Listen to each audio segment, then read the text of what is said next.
great to be here, and I want to start by thanking the organizers for pulling this community together on this very important issue.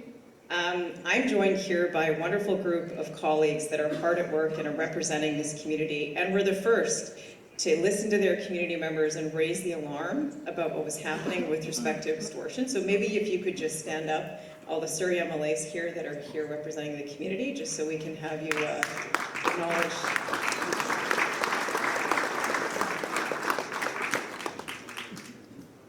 I've been in the role of Attorney General for 1 year. And what we've noticed, unfortunately, since that post-COVID is that there has been acts of violence and disorder across this country that I know the federal government and we as a provincial government have been really focused on solving. I want to talk first about the extortion, because I think that's the immediate issue that a lot of people are here to talk about. As I mentioned, it was raised by local MLAs who were talking to constituents and business owners saying that this is happening.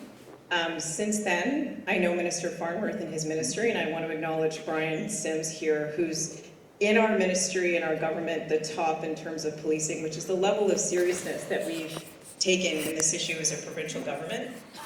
We are working with not only the federal government and local governments, but also the police to figure out how we can directly support the resources necessary to catch the people at play. What we do know, and I know the police is RCMP actively investigating, is that it's happening across the country, and particularly in Toronto and Edmonton, where they've seen extortion of the nature that community members are seeing here. So we're working together with all of them so we can make sure we have the information necessary and the resources necessary to catch these people. I want to say very directly to all of the business owners here today, or those people that know of people that have faced this type of extortion or letters or threats, please report it to the RCMP. We have a very hardworking and dedicated team of police services across this province. They're here today because they care about keeping you safe in your communities.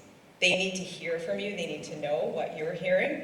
I know that there's been 2 arrests already, and the more information that we can get that talk about what is happening on the ground and who's responsible, the faster we're going to be able to catch these people. Please do not pay them.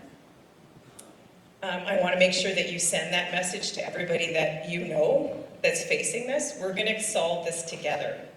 It's so important that as a community we get together, we learn from each other, we face these challenges together, and I'm so grateful for having this gathering, for all of you showing up. I want to say a little bit about the work that we're doing with respect to violence in our communities and the supports that the government has been working on and the work that we've been doing since forming government. In particular, repeat violent offenders. So those people that commit violent acts more than once.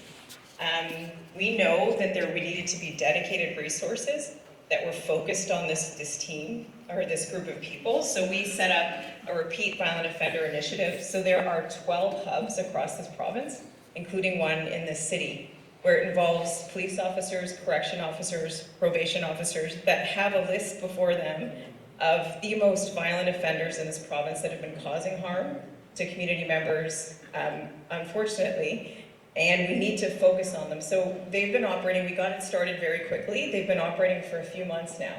And I've been watching as Attorney General how it's going. I'm happy to say I think they're showing good preliminary results in terms of making sure that this particular group of violent offenders are kept off the streets.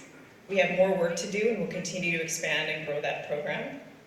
We also advocated for bail reform when it came to people that were, from our view, our justice system needed more tools to keep people that were showing violence and causing harm to community, to keep them, detain them, rather than having them released.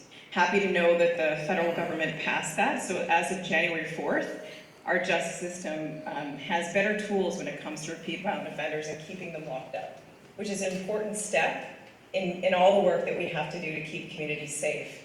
I wanted to talk a little bit about supports to the resources in communities. So as a government, we've invested $100 million in gangs and guns initiatives in this province. So the specialized forces that are needed to focus on that. I think there's a lot of dedicated and specialized, very skilled policing in this province that needs to be supported. So we're in constant communication and dialogue about how we can do that and do that better. I just want to say very clearly to all of you that as a government, we take community safety very seriously. We've been hard at work, almost every ministry and MLA, making sure that we're listening and hearing what's happening in communities and responding. And that's why you have such a strong response here from your government. I'm going to take the recommendations that I hear today very seriously, and I know that everybody will. We're here to learn from you about what's happening and where the gaps are. I'm very open to learning about the recommendations specifically when it comes to my ministry and how things are charged. I will say that the current system's been in place for decades now in terms of how charges are laid, so I'm happy to figure out what's working and what's not, so we can have that conversation afterwards. I'll just close by saying I'm really grateful for the gathering everybody here, but this is a start of a conversation that we're going to continue to have.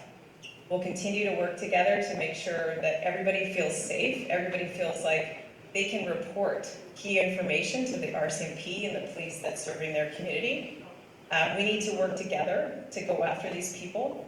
We need to work together to make sure that we're standing strong against any threats and anybody that would serve to make us feel unsafe in our communities. So I'm really looking forward to working with everybody after today to continue those efforts. Very happy to answer any questions and look forward to working with all of you. Thank you very much.